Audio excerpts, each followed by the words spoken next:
Most of us in this room would probably have to admit that we know very little about sheep, that we've had practically zero experience in the area of sheep herding or sheep shearing or sheep dipping or anything really having to do with sheep, unless you grew up on a farm, and probably some of you did. Our first-hand knowledge of sheep usually begins and ends at the state fair, where these days sheep are wearing brightly colored spandex outfits to keep them clean before they step into the judge's circle, and who are decidedly more stylish than their counterparts in the pasture. And maybe like me, one of the reasons you go to the sheep barn is to see what they're wearing this year. In some ways, sheep are just about as simple as they come.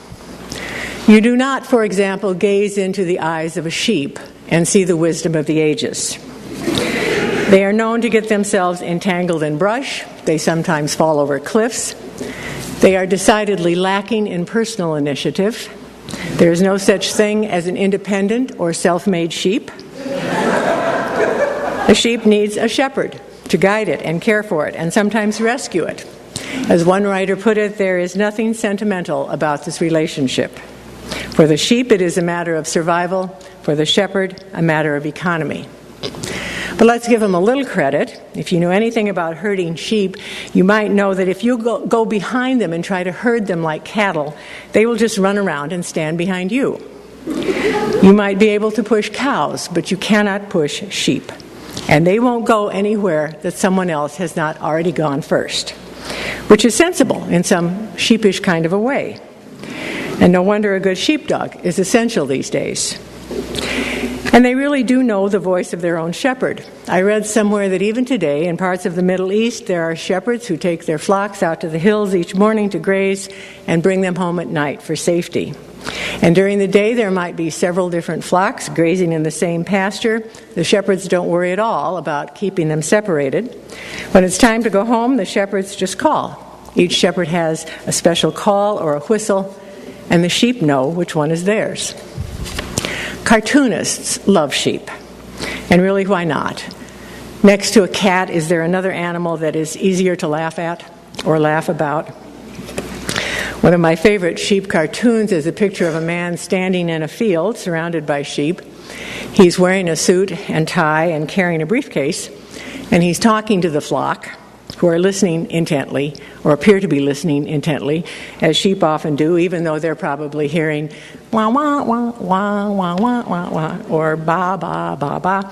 The caption reads, "Your shepherd Louie has retired. I'm Mr. Smathers.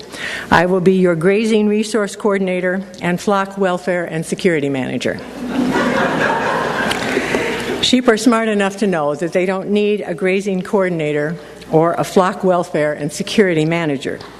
They need a shepherd, someone who will care for them and not abandon them, someone who is there not because it's their job, but because they love them. Today is the fourth Sunday in Eastertide, also called Good Shepherd Sunday. We usually get one part of this 10th chapter of the Gospel of John as our lectionary reading. It's almost always paired with the 23rd Psalm, which we will hear in the next hymn, and also in the pastoral prayer this morning, which is based on the Psalm. Some years the Gospel lesson focuses on Jesus as the sheep gate, which is the first part of what is known as the shepherding discourse. Other years we hear the part of the passage where Jesus says, "My sheep hear my voice. I know them, and they know me." This morning we get what might be called the executive summary. I am the good shepherd. The hired hand does not care for the sheep. I lay down my life for the sheep. I know my own, and they know me. They listen to my voice. I have other sheep that do not belong to this fold. I must bring them also. So there will be one flock, one shepherd. When Jesus said there will be one flock and one shepherd, he wasn't asking for applications. The position is filled. And that one shepherd, that one good shepherd, will bring all of them into the sheepfold. Now, in the ancient world, the sheepfold, the place where sheep were kept at night for safety, was nothing more than a stone wall, an enclosure of stone walls, with a small entrance where the sheep could be brought in or out. It was probably just wide enough for one sheep, because at night the shepherd would lie down across the opening to keep predators out. Sometimes dried nettles were put on top of the walls so that if a wild animal tried to climb the rocks, the nettles would rattle and wake up the shepherd, who probably wasn't sleeping all that soundly anyway. Think about it, on the ground, in front of stone walls, sheep behind you. What if we were to think about the church as the sheepfold? Once we're inside, it's pretty comfortable. We look around and we see people that we know. We look around and we see people who are very much like us. We are not especially motivated to make room for more sheep. In fact, it's just comfortably crowded inside those stone walls, and more of us would most certainly mean that things would have to change. This morning was the second part of a two-part discussion about hospitality at our adult education forum. And if you've been part of the conversation, you know that hospitality is more than something we do for the sake of growing the church. It's not just sharing what we have, it's sharing who we are. And the challenging part of that is not thinking that in order to get into the sheepfold, you have to be just like us. One flock doesn't mean only one kind of sheep get through the gate. And while hospitality is about more than just growing the church, it is, at one level, about church growth. So let's talk about that for just a minute. If you ask most congregations if church growth is a priority, they will say, yes, absolutely. But there's always that disclaimer. Yes, absolutely, we want to grow. But that's not going to happen unless we can attract young families, so we need to find a young pastor with young children. Yes, absolutely, we want new people. But only if they're like us. A, theologically, B, politically, C, economically, D, other, E, all of the above. We could spend the rest of the morning adding to the yes, but list. The fear always seems to be, what if it works? To which I say, well, wouldn't that be a great problem to have? So what about those yes, buts? Yes, but we're not going to grow unless we can attract young families, so let's find us a young pastor who has young children. And the fatal flaw in that argument is that many churches that rely on the possibility of attracting young families to make the church grow usually don't have enough programs for young families to keep them interested in coming back week after week. And even if they manage to find that perfect young pastor with young children, the odds are that those children are going to be the Sunday school. Fortunately, McAllister Plymouth seems to be on the upswing when it comes to attracting young families, but there's always more we could do to make it more welcoming or easier for them to be part of us.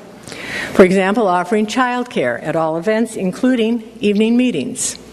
And then making sure that those folks with young children know that it's available and will be available on a consistent basis. Or starting meetings earlier than 7 o'clock at night. Wonderfully convenient for those of us who work all day. We have time to go home and have supper and come back about 7. But meetings often go to 8:30 or 9 o'clock, which is way too late for people who are trying to get kids to bed, or for people who go to work at 6:30 or 7 or 7:30 in the morning. What if we started meetings earlier, like at 5:30 or 6, and maybe offered supper and childcare? The evening wouldn't run as late, and people who are trying to manage children or teenagers might be more inclined to volunteer for a committee or serve on session or the Board of Deacons. What about reviving the idea of offering some kind of parenting education as a parallel track on Sunday morning? Or inviting young parents to coffee and conversation in the social hall during the education hour instead of losing them to coffee news on Grand Avenue while their kids are in Sunday school? What about couples without children who don't particularly want to talk about diapers and feeding schedules? What would attract them to greater involvement? If you were at the adult education hour a couple of weeks ago, you heard me say that we need to get out of the ark mentality. The world does not arrive at our doorstep 2 by 2. And maybe we need to think more intentionally about opportunities for single people to get together. Yes, we want new people, but only if they are like us theologically, politically, economically, whatever. How boring is that? Where would we get the enlivening diversity of opinion, the good discussions, the richness that comes with our being only one strand in that wonderful tapestry of creation? This one means we have to continue to think creatively about inclusiveness. Even though we might assume that all of McAllister Plymouth is at one end of the theological or political or economic spectrum, you might want to test that assumption sometime. It may be true that more of us lean a little left, but I suspect there's a sizable group of us in the middle, and maybe even some on the other end of the teeter-totter. Maybe it's time to learn what makes you different from the person you sit next to in the pew week after week. And then think about what we say when we are invited to the communion table. This is the Lord's table. Everyone is welcome. This is God's church. Everybody is welcome. Our job is to welcome the stranger, not to try to make them like us. Again, one flock doesn't mean one flock of all the same kind of sheep.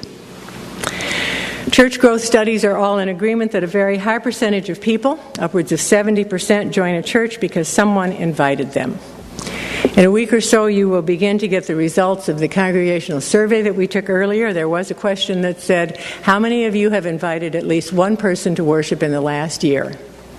60% of those people who responded said none.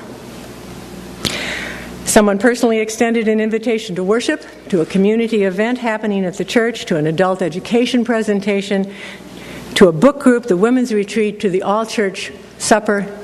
Someone invited you and you said yes. And the key here is that somebody said, "Come with me." The risk here is that you have to admit your connection to a faith community, which might lead to your having to talk about your faith. And right now I can hear you saying, "I'm not really comfortable talking about my faith." No. Ask yourself why not. Usually the answer is this: well, my faith is a private matter. But that's not what we're called to do. We're not called to keep it to ourselves. We're called to share our faith. And how else do we do that than by talking about it and by acting on it? So maybe it's time for us to find ways to begin sharing those faith stories, those faith journeys in safe and respectful ways so that we get used to doing it. We might really surprise ourselves and surprise each other with the depth and the breadth and the beauty of our faith stories. Of course, we know that hospitality and church growth are about more than numbers, more than the numbers of us who attend worship or adult education, more than the numbers of us who volunteer, more than the numbers of us who are taken off the rolls each year, more than the number that the sheepfold can comfortably accommodate. Churches grow spiritually when hearts open to new ideas and new people, new mission opportunities, new ministries of care and compassion. Hearts grow when we realize that what we do on Sunday has a tangible effect on what we do on Monday, that we aren't the Rotary Club or the Garden Club, that we live out our faith because that's what we believe Jesus would have us do. The good news is that we don't have to do God's job.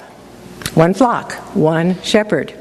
We don't have to take it upon ourselves to lie down in front of the sheepfold every night. Our anxieties about who's in the sheepfold are replaced by the freedom to love whomever we find ourselves with in the flock. It is admittedly a curious kind of freedom, but then human beings are a rather curious kind of flock. It is the freedom that allows us to follow the shepherd out of the sheepfold and into the world to experience the presence, moment-by-moment presence of God and the grace of being part of the beloved flock. Being part of the flock is risky business. Being part of a faith community requires a measure of trust in an institution that we may not believe deserves it. It requires trust in other people, too, which may be riskier for some of us than trusting the institutional church. And yet, unless we are part of the flock, we have no stake in its plans, we have no say in the decision-making, and we have nothing invested in its future. Some things are worth the risk.